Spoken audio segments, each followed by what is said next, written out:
Hey, Owen, before you partake of the party, do you mind getting me a drink? Get me a cup of water, please.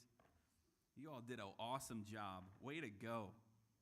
So, I don't know that we've ever really talked about what Patch the Pirate is. And I was talking to one of our parents the other day, and they didn't know who he was. So, Patch the Pirate his name was Ron Hamilton, and he passed, I think, maybe 3 or 4 years ago.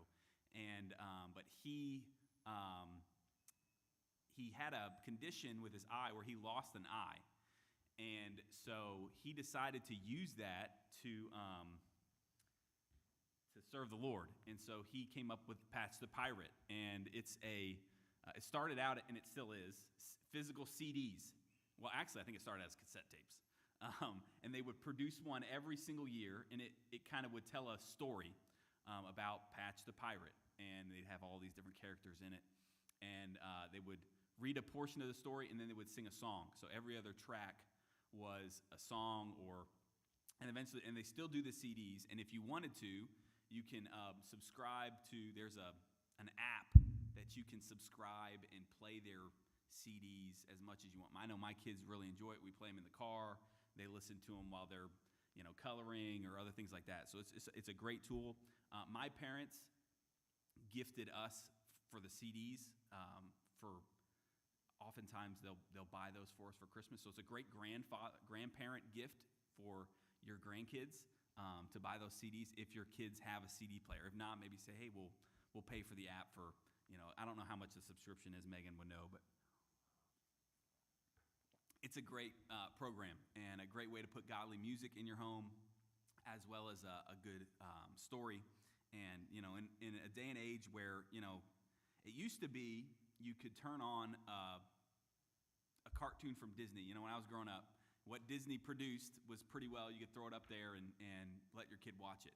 And that's not the case anymore, and it's becoming less and less the case of that. And it'll continue going that way. But so finding good Christian content is always a good thing. And I think they do produce some videos as well, but I think those are few and far between with this company anyway.